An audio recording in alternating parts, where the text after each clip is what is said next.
অনেকক্ষণ ধরে রিপ্লাইয়ের আশা, মোবাইলে স্ক্রিনে তাকিয়ে রইল অহনা, কোনো উত্তর পাচ্ছে না। শাওন বলল, মোবাইলে কি দেখছিস? আমরা এখানে মজা করার জন্য আসছি, এসব চংবং চলবে না এখানে বলে দিলাম। এবারের গানটা তুই গাইবি। অহনা বলল, অগত্যা। অহনা এবার গান ধরল, এই সাগর পারে আইসে আমার মাতাল মাতাল লাগে। তখনই শাওন তার মাথায় একটা চোর মারে আর বলে, তুই কি এখন সাগর পারে? অন্য গান বল। অহনা বলল, আমি আর কোনো গান পারি না, তোর অন্য গান ভালো লাগলে তুই গা বসে বসে, আমার ইচ্ছা নেই। শাওন বলল, তাহলে আসলি কেন? বাড়িতে বসে বসে আমাদের পোস্টে রিয়েক্ট কমেন্ট করতে, হুদাই আমাদের মেজাজটা নষ্ট করলি। অহনা বলল, হেরি বলছিল আমাকে, তুই এসব বলার কে? পাশ থেকে রুমি বলল, ঝগড়া থামা গুন্ডার দল, তোদের জানলা দিয়ে ছুঁড়ে নিচে ফেলে দেব। তখন আরেকজন কইল, ঠিক আছে তাহলে তুই গান ধর। রুমি বলল, আমি এখানা। সবাই মিলে গান ধরল। তোকে পুতুলের মতো করে সাজিয়ে হৃদয়ের কোটারে রাখবো, আর হৃদয়ের চোখে মিলে তাকিয়ে সারা জীবন ভরে দেখবো। আমি নেই রে, যেন তোর মাঝে হারিয়ে গেছি। তো অনেক হয়েছে গানের পর্ব, এবার চলি আমরা গল্পে। বান্দরবন এসে তারা টাবুটা নাই। রাতে তারা তুমুল পার্টি করে ঘুমাতে যাওয়ার আগে অহনা একসুট ঝগড়া করে হেরির সাথে। বিষয়বস্তু তেমন কিছুই ছিল না, বিষয়টা হচ্ছে কে কাল সকালে তাড়াতাড়ি উঠবে। দুটো বেড করা হলো, একটাতে ছেলেরা অন্যটাতে মেয়েরা। অহনার মা কল করলো বাড়ি থেকে, কিরে মা কই আসিস? অহনা বলল, মা আমি একটু ঘুরতে এসেছি। অহনার মা বলল, কোথায় ঘুরতে গেলে? অহনা বলল, বন্ধুদের সাথে বান্দরবন। অহনার মা বলল, হ্যাঁ তুই তোর বাবাকে বলছিস তো?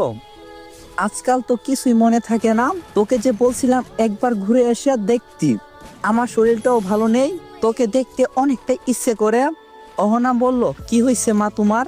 অহনার মা বলল, তেমন কিছু না, তোকে দেখতে ইচ্ছে করছে।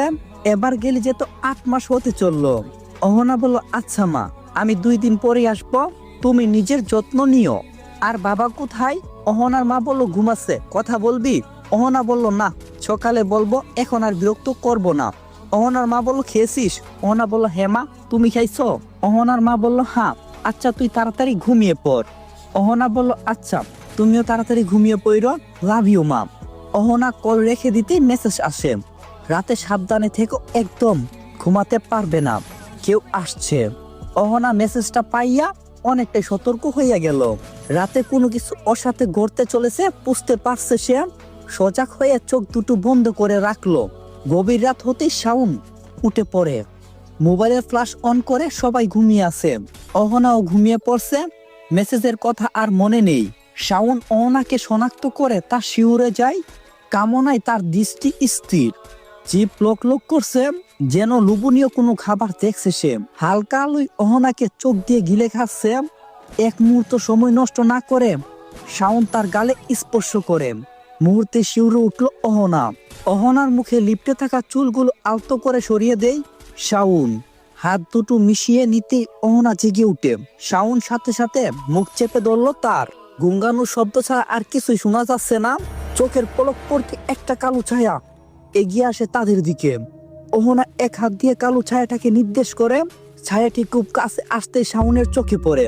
শাওন এক মুহূর্ত আর দেরি না করে সে তার কাজগুলো নির্দিষ্টভাবে চালিয়ে যাচ্ছে। এদিকে কালো ছায়াটি কাছে এসেই শাওনের কলার চেপে ধরে। শাওন অস্পষ্ট উচ্চারণ করে, কে রে তুই? কালো ছায়াটি উত্তরে বলল, তর্জম। বলে কালো ছায়া মানবটি তাকে শূন্যে ছুঁড়ে মারে। শাওন তাল সামলাতে না পেরে ছিটকে বাইরে পড়ে গেছে। তাঁবুর প্রতিটি লোক সজাগ হয়ে যায়, এমন একটা দৃশ্য দেখতে পাবে কেউ সেটা কল্পনা করে নিয়ে। রুমিরা বয়ে অহনার পিছে এসে দাঁড়ায়। টুকি আর হেরি বাহিরে যায় শাওনকে দেখতে। কালো ছায়াটার যেন রাগ ঝরে পড়ছে। সকল রাগ দেখাচ্ছে শাওনের উপর। পুনরায় তার গলা চেপে ধরে। শাওনের চোখ দুটো যেন বাহিরে আসতে চাচ্ছে, জিভ বাহিরে আছে, চোখ পাল্টে গেছে। টুকি হিরে কেউ সাহস পাচ্ছে না তার সামনে যাওয়ার। 1 মিনিটের মাথায় শাওনের পান বেরিয়ে যায়, মাটিতে ছুঁড়ে ফেলে দেয় শাওনকে। অহনা বাইরে বেরিয়ে আসে, কিন্তু দেরি হওয়ার কারণে শাওনকে বাঁচাতে পারলো না। আচমকিত ঘটনায় সবাই হতভম্ব। তাঁবুতে ফিরে যায়, একজন অন্যজনকে শক্ত করে ধরে জড়িয়ে বসে থাকে। কালো ছায়াটি দাঁড়িয়ে আছে শাওনের উল্টোনো চোখের দিকে। বয়ে অহনার পুরো গা যেন ঘামছে, অনবরত ঢেক গিলছে। ভয়ে ভয়ে একটু সামনে বাড়ায়, পুনরায় আবার এক কদম পিছিয়ে আসে। পরক্ষণে সাহস নিয়ে ছায়াটির সামনে এসে দাঁড়ালো, বলল, কে তুমি? কালো ছায়াটি অহনার দিকে তাকায়, তার চোখ জল জল করছিল। অহনা তার চেহারাটি পুরোপুরো দেখতে পায় না, শুধু একটা শরীরের কাঠামো আর আগুন জ্বলা চোখ, আর কিছুই নজরে আসছে না। ভয় আরো বেড়ে যায়, নিজেকে আর সামলে রাখতে পারে না সে। কে তুমি? উত্তর দিচ্ছ না কেন? কালো ছায়াটি আবারও নিস্তব্ধ। অহনা হাত বাড়িয়ে দেই কালো ছায়াকে ছোঁয়ার জন্য। হাতটি কালো ছায়ার একদম কাছে আনতেই সে উধাও হয়ে যায়। আসসালামু আলাইকুম। তো 3 নম্বর পর্বটা এখানেই শেষ করলাম। পরবর্তী পর্বগুলো খুব তাড়াতাড়ি আপনাদের মাঝে নিয়ে আসবো। সবাই বেশি বেশি কপি লিঙ্ক করে দিয়েন, আর আমার ইউটিউব চ্যানেলটা সাবস্ক্রাইব করে দিয়ে। অহনা গল্পের 3 নম্বর পার্টে আপনাদের সবাইকে স্বাগতম।